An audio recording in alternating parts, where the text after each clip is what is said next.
मंगलम कुंद कुंदार्यो जैन धर्मोस्तु मंगलम सर्व मंगल मांगल्यम सर्व कल्याणकारकम प्रधानम सर्वधर्मानां जैनम जयतु शासनम जैनम जयतु शासनम।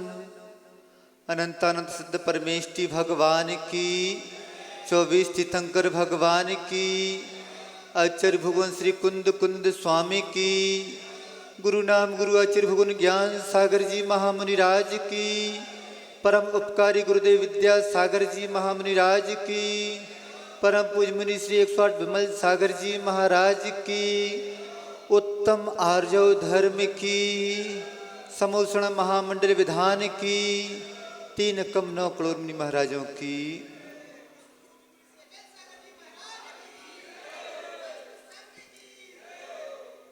किसी कवि ने लिखा है, हर शक्ल आदमी की हो सकती है पर हर शक्ल में आदमी नहीं होता।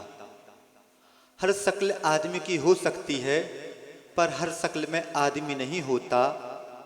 बातें हर आदमी से की जा सकती हैं पर विश्वास हर आदमी पर नहीं होता। ऐसा क्यों? हर आदमी से बात की जा सकती है परंतु विश्वास हर आदमी से नहीं होता। विश्वास नहीं होता। 2 चीजें होती हैं, एक होती है फोटोग्राफी और एक होता है एक्सरा। आदमी की फोटो बहुत अच्छी है और एक्सरा बिगड़ जाए तो क्या उस आदमी को आप अच्छा कहेंगे? नहीं, उस आदमी को हम अच्छा नहीं कहेंगे। क्यों नहीं कहेंगे? क्यों? क्योंकि अंदर से कुछ है और बाहर से कुछ है। कल बात की थी कि सरल बनना बहुत कठिन है, सरल दिखना बहुत सरल है। आदमी क्रोध को भी दबा सकता है, आदमी मृदुता को भी ला सकता है, परंतु कब? एक तो आदमी अंदर से लाता है और एक आदमी बाहर से लाता है। अंदर से यदि क्रोध के भाव हैं और बाहर से बोल रहा है मैंने तुम्हें क्षमा कर दिया, तो क्या मायाचार हो गया। एक व्यक्ति बाहर से बहुत कोमल दिख रहा है और अंदर से कुटिलता लिए हुए है, तो क्या मायाचार हो गया। तो जो बात चल रही थी फोटोग्राफी की, कि आदमी को यदि किसी का एल्बम दिखा दिया जाए तो व्यक्ति फोटो देखता है, परंतु कैसे देखता है? जब उस व्यक्ति की स्वयं की फोटो आ जाती है तो वह फोटो कैसे देखता है?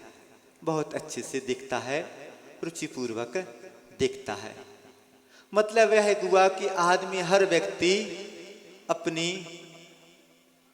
प्रशंसा चाहता है, प्रदर्शन चाहता है, दिखावा चाहता है। आदमी सुबह सुबह उठता है, सोकर उठा नहीं, नहाया धोया और सबसे पहले आईने के सामने, दर्पण के सामने पहुंच जाता है। दर्पण के सामने पहुंचा, जो कुछ देखा सब देख लिया। देखने के बाद जो जो कमी थी उन कमियों को सुधार भी लिया। फिर उसके बाद उसके चेहरे पर एक हल्की सी मुस्कुराहट आती है, स्माइल आती है। अब सोच लीजिए कि अपने आप को टिपटॉप बना लिया तो चेहरे पर मुस्कुराहट आ गई। अपने आप को टिपटॉप बनाना ही इसका मतलब हो गया कि मैं दूसरों को, अपने आप को दूसरे मुझे अच्छे रूप में देखें। आज के समय में व्यक्ति की पहचान वेशभूषा से हो गई, शकल से हो गई।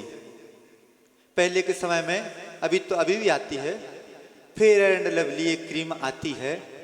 पहले बोला जाता था उस क्रीम को सांवले से गोरा बनाने की क्रीम, और अब जब कुछ जागरूकता आई तो उसका नाम फेयर एंड लवली की जगह ग्लो एंड लवली ऐसा कुछ नाम कर दिया गया। अब आदमी को फेयर नहीं, अब ग्लो की बात आ गई। तो जो ग्लो की बात आ रही है, बाहर का ग्लो की भीतर का ग्लो। बाहर से आदमी दिखना चाह रहा है बहुत अच्छा, परंतु क्या अंदर से वह आदमी अच्छा बनना चाह रहा है?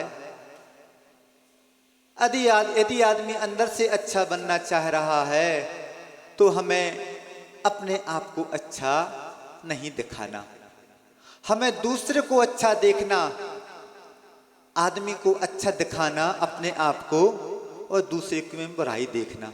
यह आज का एक फैशन जैसा हो गया। होना यह चाहिए, धर्म की बात तो हो रही है, आदमी जैसा है वैसा कोई भी दिखाना नहीं चाहता, हम लोग भी दिखाना नहीं चाहते। आलस आ रहा हो, कोई व्यक्ति आ जाता है, सामयिक चल रही हो, एकदम अलर्ट हो जाते हैं। यह क्या है? यह भी एक प्रकार से कहा जाए तो मायाचार का छोटा रूप है। हम लोग अपने आप की बात कर रहे हैं, हम लोग कहीं दूध के धुले नहीं हैं। जब हम लोग प्रतिक्रमण करते हैं तो प्रतिक्रमण पाठ में भी आ जाता है, माया बिना लोभिना। मायाचार अपने आप को पापिष्टेन दुरात्मना जड़ दिया, माया बिना लोभिना, ऐसी संज्ञा गौतम स्वामी ने जब प्रतिक्रमण पाठ रचा तो हम लोगों के लिए दी गई कि अपने आप को मायाचारी मानो। तो जब तुम अपने आप को मायाचारी मानोगे तभी मायाचार को दूर करने का प्रयास करोगे। जो व्यक्ति अपने आप को पापिष्टन बोल रहा है कि मैं पापी हूं, अब पाप को दूर करने का प्रयास भी कर रहा हूं। जो प्रतिक्रमण किया जा रहा है उसी के लिए तो किया जा रहा है कि मेरे द्वारा जाने अनजाने में जो पाप हो गए हैं उनको मुझे दूर करना है। परंतु व्यक्ति की मानसिकता कैसी? व्यक्ति स्वयं तो पापी है परंतु धर्मात्मा बनना चाहता है, दिखाना चाहता है। पर एक व्यक्ति वह होता है कि हर व्यक्ति में धर्मात्मा देखता है। यहाँ पर जितने व्यक्ति बैठे हैं हम तो यही मान के चल रहे हैं कि सब अपने आप में धर्मात्मा हैं, तभी तो यहाँ पर आए हैं। परंतु यदि आप अपने आप को धर्मात्मा मानना शुरू कर दोगे तो कभी भी आत्मा का विकास नहीं कर पाओगे। आत्मा का विकास करना है तो कैसे करना है? अपने आप को पापी ही मानो और दूसरे को धर्मात्मा मानो। अपने दोषों को देखो, दूसरों के गुणों को देखो। दूसरों को अच्छा मानो, खुद अच्छे बनने का प्रयास करो। जब तक हम अच्छे बनने का प्रयास नहीं करेंगे तब तक हमारा अंदर से जो मायाचार है वह दूर हो ही नहीं सकता। आज के समय में आदमी जीवन जी रहा है तो कैसा जीवन जी रहा है? एक जीवन होता है कृत्रिमता का जीवन और एक होता है नेचुरल प्राकृतिक जीवन। कृत्रिमता का जीवन क्या है? अंदर से जो है नहीं, बाहर से वह दिखना।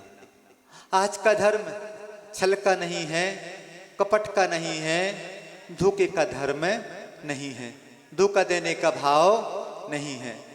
आज का धर्म आत्मशुद्धि का धर्म है। अपनी आत्मा की शुद्धि कैसे हो? तो बस जहाँ पर आर्जव धर्म आ गया वहाँ पर मायाचार दूर हो गया। बात आती है, पूजन करते हैं आप लोग, ऐसी पूजन कब से करते चले आ रहे हैं? तो प्राय 8 वर्ष अंतर्मुख का बच्चा 10 लक्षण में पूजन करना शुरू कर ही देता है। पूजन में क्या भाव आते हैं? मन में हो सो वचन उचरिए, वचन होए सो तन सो करिए। जो मन में है सो वचन उचर दीजिए। अब एक ऐसे कुटिल बुद्धि का व्यक्ति आ गया, महाराज जो मन में है उसको उचर देना चाहिए, वचन में कह देना चाहिए। हमारा मन तो किसी को गाली देने का होता है, तो क्या वचन से गाली दे सकते हैं? पूजन में तो आया है, तो यहाँ पर किस बात को, कैसी बात? जो मन की पवित्रता की बात आ रही है, कि जो अंदर पवित्र भाव हैं उन भावों को मन में हो सो वचन उचरियो, वचन हो सो तन सो करियो। यदि गलत भाव आ रहे हैं तो उनको वहीं दबाने का जिस व्यक्ति ने प्रयास किया है वह व्यक्ति ही अपनी बुराइयों को जीत सका है। परंतु कहा कि व्यक्ति कृत्रिमता का जीवन जी रहा है। जहां पर कृत्रिमता है वहां पर कुटिलता है और वहीं पर जटिलता है। आज का व्यक्ति जटिलता उलझ चुका है। कैसा उलझ चुका है कि मकड़ी जाल बुनती है दूसरों को फंसाने के लिए, परंतु उस जाल में वह स्वयं ही फंस जाया करती है। तो जब तक हम कृत्रिमता का जीवन जिएंगे, कृत्रिमता का जीवन कैसा है? प्रदर्शन के भाव हैं, फैशन के भाव हैं। फैशन किस चीज में होनी चाहिए? हमारा व्यक्तित्व व्यक्ति के सामने आए, उस के माध्यम से व्यक्ति यदि आपको अच्छा कहे तो वह आपके व्यक्तित्व का विकास हो गया। कल बात कही थी कि पीठ पीछे यदि आपकी प्रशंसा हो रही है तो आप अच्छे आदमी हैं, और मुख पर तो प्रशंसा हर कोई कर देता है। मुख पर प्रशंसा करना कोई बड़ी बात नहीं है, परंतु पीठ पीछे जो प्रशंसा होती है वह प्रशंसा अच्छे व्यक्ति की ही होती है।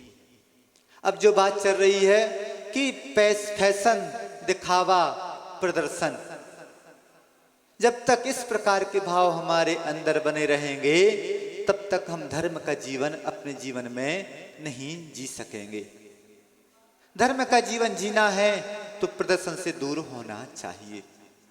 आज के समय में कुछ ऐसी स्थिति आ गई, कल ही एक आर्टिकल पढ़ने में आया कि बात आई कि मोबाइल का जमाना आ गया है, घड़ी चलन से बाहर हो जाएगी।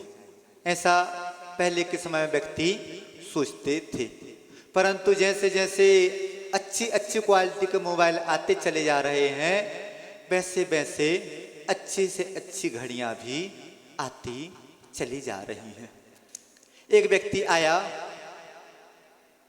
उसकी घड़ी पर नजर पड़ी, घड़ी बहुत अच्छी थी, देखने में आई, बोलता है महाराज यह घड़ी यदि ओरिजिनल घड़ी ली जाए तो घड़ी 30 लाख रुपए की, और फर्स्ट कापी 10,000 रुपए की।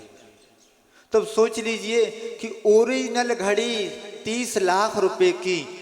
आज के समय में ऐसे व्यक्ति हैं कि ये 30, अभी एक पढ़ने में आया था कि एक क्रिकेटर ने 35 करोड़ की घड़ी खरीदी, 35 करोड़ की घड़ी खरीदी। प्रश्न उठ सकता है कि जो 10-50 रुपए वाली घड़ी भी है वह समय दिखाती है, और 35 करोड़ वाली घड़ी भी समय दिखाती है, 30 लाख रुपए वाली घड़ी भी समय दिखाती है। जब उस व्यक्ति से पूछा कि भाई यह घड़ी ऐसा क्या है इसमें, तो वह व्यक्ति बोलता है महाराज यह घड़ी समय देखने के लिए नहीं है, यह घड़ी अपना समय दिखाने के लिए है। अपना समय, तुम्हारा समय कैसा चल रहा है उस घड़ी के माध्यम से दिखाया जा रहा है। और जो व्यक्ति फर्स्ट कॉपी पहने हुए है वह व्यक्ति, उसका समय कैसा चल रहा है, दिखा रहा है कि 30 लाख रुपए वाली घड़ी जैसा हमारा समय चल रहा है। परंतु क्या उसका 30 लाख रुपए जैसी घड़ी का समय चल रहा है?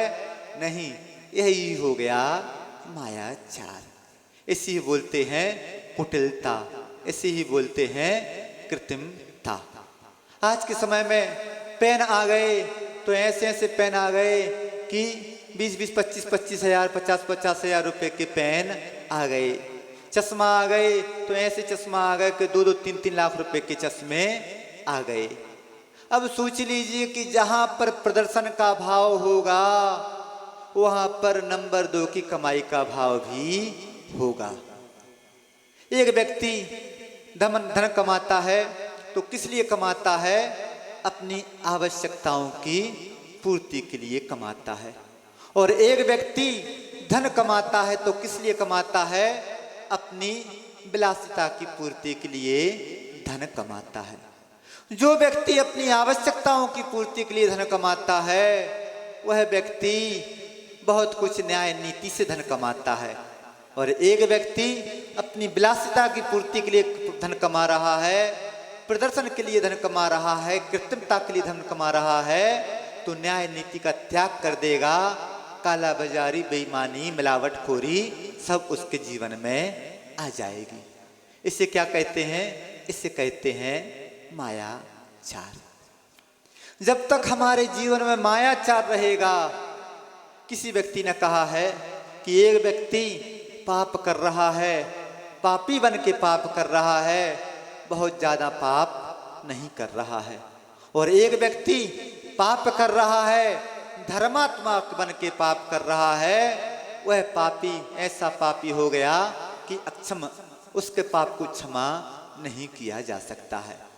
तो सोच लीजिए कि रावण ने सीता का हरण किया, क्या बनकर हरण किया? उसने संत का भेष धारण किया और सीता का हरण किया। राजा सैनिक ने चेला रानी से शादी की, क्या बन के शादी की? जैनी बन के शादी की। विधर्मी था, जैनी बन के शादी की। बात अलग है कि रानी चेला ने अपने पति को परिवर्तित कर दिया। हम लोग एक गांव में चतुर्मास कर रहे थे, एक व्यक्ति आया, सच्चा धर्मात्मा होता है, उस व्यक्ति की कैसी भावना होती है। क्षमा सागर जी महाराज जी कहा करते थे कि आज के समय में जो भी जितने भी व्यक्ति शादी करते हैं, शादी किस लिए की जाती है, और आज का व्यक्ति शादी कर रहा है तो किस उद्देश्य को लेकर शादी कर रहा है। आदमी की सोच कैसी हो गई है कि यदि शादी कर रहा है तो मुझे गोरी लड़की चाहिए, मुझे लंबी लड़की चाहिए, मुझे लड़की हो जॉब वाली चाहिए, कितना उसका पैकेज है, सब कुछ देखा जा रहा है। परंतु देखा नहीं जा रहा है तो क्या नहीं देखा जा रहा है? उस व्यक्ति का आचार विचार कैसा है। क्या वह व्यक्ति धार्मिक है? नहीं, वह व्यक्ति धार्मिक नहीं है। बाद में जब व्यक्ति की जिंदगी नरक की जिंदगी बन जाती है, तब पछतावा होता है कि मैं कुछ तो देख लिया होता। तो जो कुछ देखा जा रहा है सब कृत्रिमता देखी जा रही है, नेचर को देखा ही नहीं जा रहा है। तो जो बात चल रही थी कि वह लड़का लड़की देखने के लिए गया, पहली लड़की ही देखी और उसने सिर्फ एक बात रखी कि तुम मेरे जीवन में रानी चेला बनना। अब सोच लीजिए कि उस व्यक्ति की कैसी विचारधारा होगी कि अपनी पत्नी, जो होने वाली पत्नी है, उससे दुनिया की कोई बातें नहीं पूछी जा रही हैं, एक ही बात पूछी जा रही है कि तुम मेरी जिंदगी में रानी चेला बनना। अब सोच ली रानी चेला का व्यक्तित्व कैसा था। रानी चेला का व्यक्तित्व ऐसा था कि उसका पति विधर्मी था, मिथ्या धर्म को मानने वाला था, परंतु उसने अपने उस पति को सम्यक दृष्टि बना दिया। छायक सम्यक दृष्टि हो गया, भावी तीर्थंकर होगा तो किसका प्रभाव रहा? धर्म का तो प्रभाव रहा ही रहा, परंतु बहुत कुछ उस रानी चेला का भावी प्रभाव रहा। बुंदेलखंड में एक बात कही जाती है कि जाके नहीं, जहां के जैसे नदियां नारे वहां के वैसे भरका, जाके जैसे बाप मतारी बाके वैसे लड़का। जैसे माता पिता होते हैं वैसे उसके बाल बच्चे हुआ करते हैं। और यदि आज के समय में जो बहुत कुछ विद्रोह की स्थिति बन रही है, तो किस कारण से बन रही है? उसका मूल कारण है कि आज के माता पिता अपने बच्चों को संपत्ति तो सौंपना चाहते हैं, परंतु संस्कार देना नहीं जानते, नहीं चाहते। क्यों नहीं चाहते? उनके पास ही स्वयं के पास संस्कार नहीं है। बदलते जमाने की हवा ऐसी लग गई कि वह पहले संस्कारवान रहे, परंतु आज के समय में संस्कार समाप्त हो गया।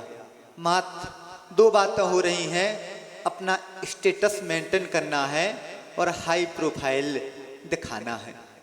जब तक व्यक्ति अपने स्टेटस मेंटेन करने में लगा रहेगा, वह व्यक्ति धर्म का जीवन जी ही नहीं सकता और वह व्यक्ति अपने बच्चों को धर्म के संस्कार दे ही नहीं सकता।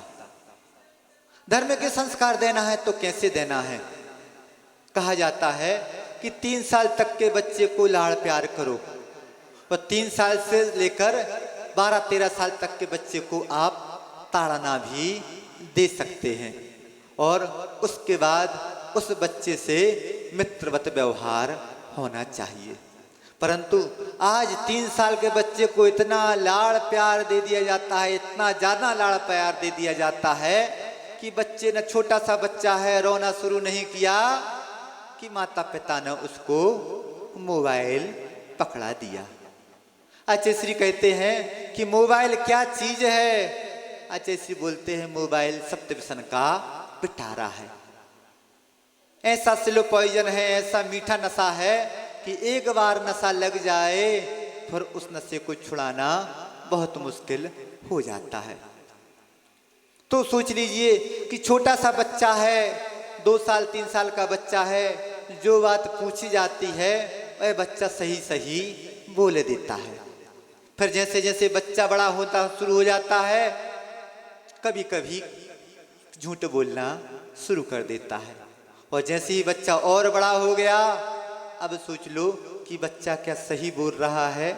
नहीं, सही नहीं बोल रहा है।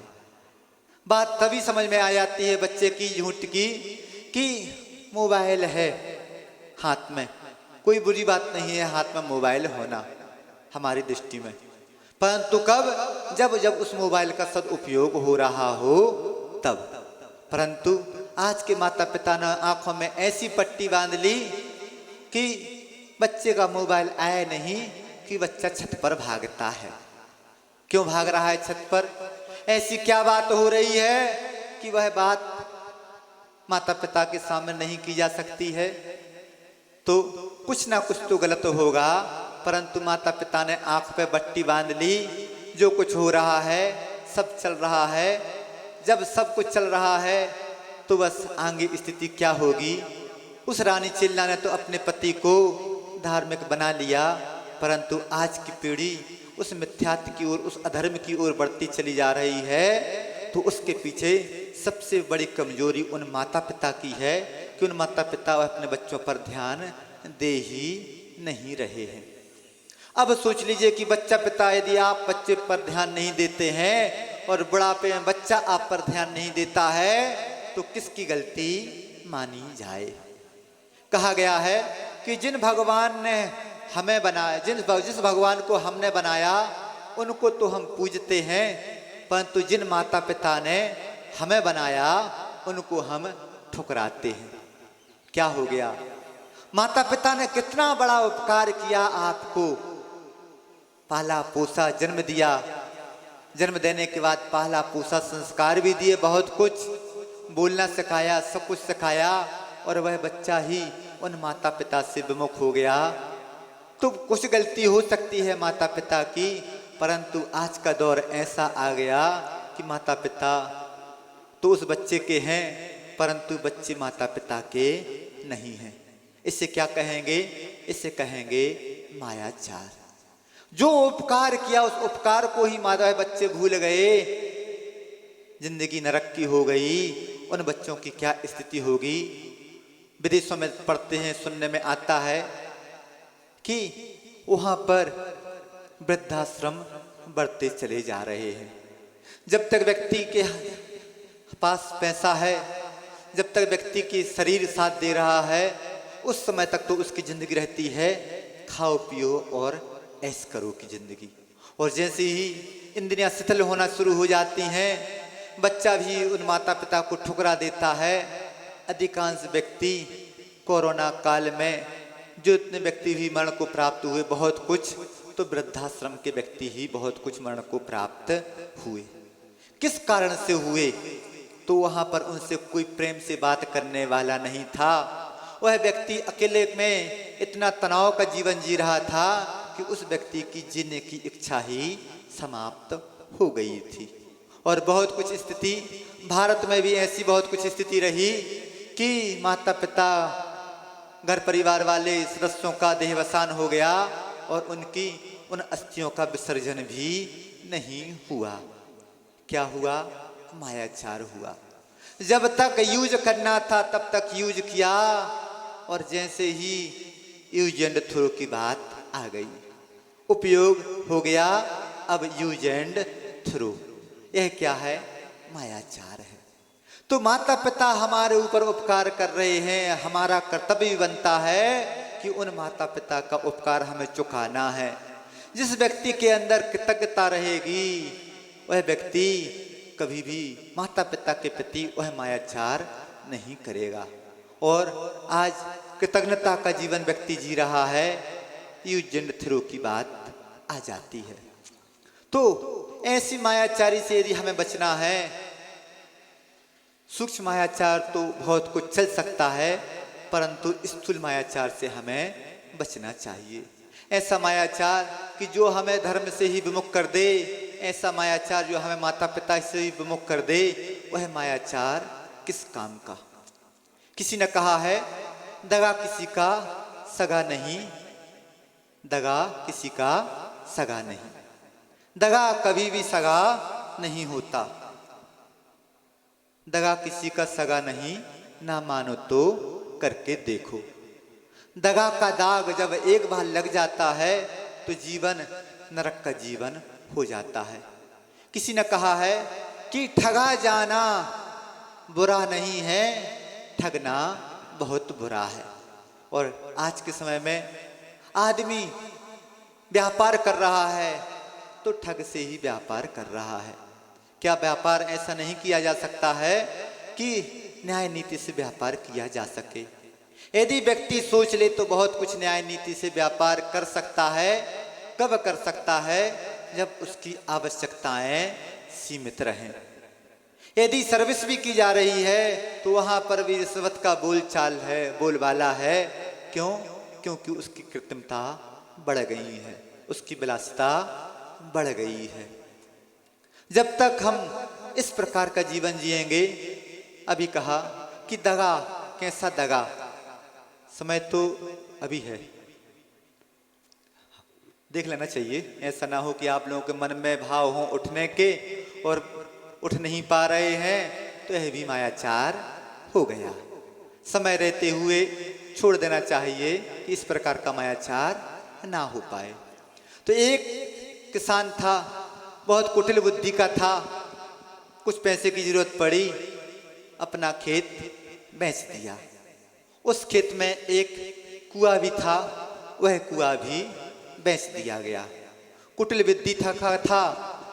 जब तक कुटिलता रहेगी तब तक लालच के भाव भी रहेंगे। लालच जागा, कुटिलता आई, पहुंच गया उस जिस व्यक्ति के लिए खेत बेचा था उसके पास पहुंच गया कि भाई, मैंने तुम्हें अपना खेत बेचा है, कुआं भी बेचा है, एग्रीमेंट है। अब तुम हमारे कुएं का पानी का उपयोग नहीं कर सकते। पानी नहीं बेचा मैंने तुम्हारे लिए। यदि पानी का उपयोग करना है तो कुछ पैसा देना होगा। तो उस व्यक्ति तो घबरा गया कि कैसी बात आ गई कि हमने पैसा दिया इसलिए कि कुआं है, अच्छी फसल आएगी, परंतु यह व्यक्ति तो बोल रहा है कि मैंने कुआं बेचा है, खेत बेचा है, परंतु पानी नहीं बेचा। घबरा गया। अपने एक मित्र के पास पहुंचता है। मित्र वकील होता है। मित्र के पास पहुंचा तो शेर के लिए सवा शेर भी मिल जाया करते हैं। दगा दिया था, दगा का दाग कैसा सामने आता है। उस व्यक्ति ने नोटिस दिलवा दिया कि भाई, तुमने अपना खेत बेचा है, तुमने अपना कुआं भी बेचा है, तुमने अपना पानी नहीं बेचा है। 24 घंटे के अंदर अपना पानी खाली कर लो और पानी हमारे खेत में एक बूंदी भी नहीं गिरना चाहिए, अन्यथा कुएं का आपको किराया देना होगा। अब सोच लीजिए क्या संभव है? नहीं, यह संभव ही नहीं है। क्या हुआ? मायाचार का घड़ा फूट गया। तो बस जब तक हम किसी को दगा देंगे तब तक उसका दंश हम सहना पड़ेगा। पंडित पन्नालाल जी का उदाहरण सामने आता है। पंडित पन्नालाल जी बहुत उच्च कोटि के विद्वान, मूर्ति विराजमान करने के भाव थे। पहुंच गए जयपुर मूर्ति खरीदने के लिए। वहां पर जहां पर मूर्तियां बिकती थीं, निछावर राशि पूछी गई कि कितनी निछावर राशि है। तो उस व्यक्ति ने कहा इस मूर्ति की निछावर राशि 5,000 रुपये है। पंडित जी को बड़ा आश्चर्य हुआ कि बाजू में और देवी देवताओं की मूर्ति खड़ी हुई हैं, रखी हुई हैं, उससे बड़ी बड़ी 2-3 गुनी मूर्ति हैं हाइट में, और उनकी कीमत 1,000 रुपये है, और दिगंबर प्रतिमा की कीमत 5,000 रुपये है। पंडित जी ने बोला कि भाई तुम तो मुझे ठग रहे हो। इतनी बड़ी प्रतिमा की कीमत, इसमें मेहनत भी ज़्यादा लगी, सब कुछ ज़्यादा लगा। इतनी बड़ी प्रतिमा की कीमत 1,000 रुपये और दिगंबर मूर्ति की कीमत 5,000 रुपये। तुम तो मुझे ठग रहे हो।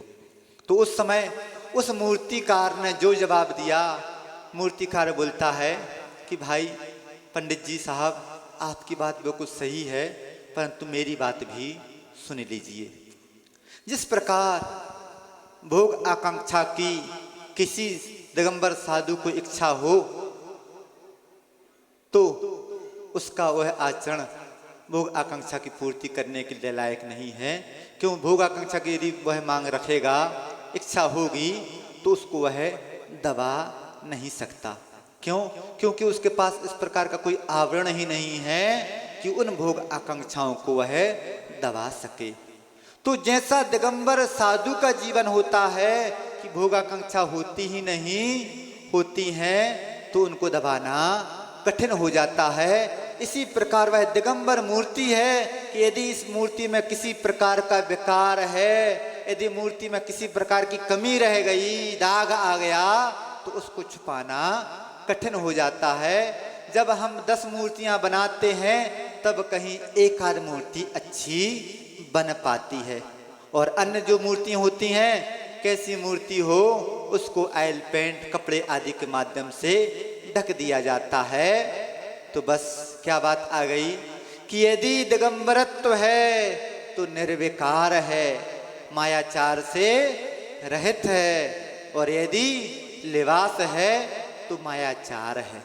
अब सोच लीजिए कि आप दिगंबर साधु को मानने वाले, दिगंबर आपकी पहचान किससे है? आपकी पहचान दिगंबर साधु से है।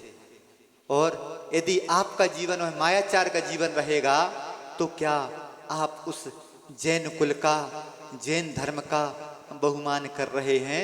नहीं, आप उस जैन कुल का, उस जैन धर्म का बहुमान नहीं कर रहे हैं।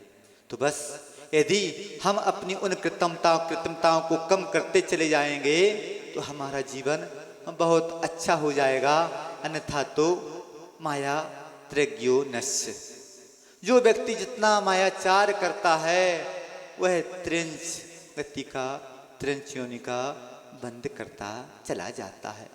तो यदि हमें उस मायाचार से बचना है, उस त्रिंच योनि से बचना है, तो अपने मायाचार को करना कम कर दो। चाहो तो बहुत कुछ कम कर सकते हो। किसी ने कहा कि माया तो ठगनी भई, ठगत फिरत संसार, जिस ठग या ठगनी ठगे उस ठग को नमस्कार।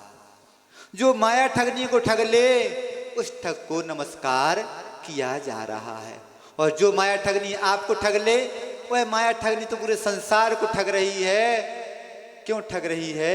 क्योंकि मूर्ख तो आप ही बने हुए हो।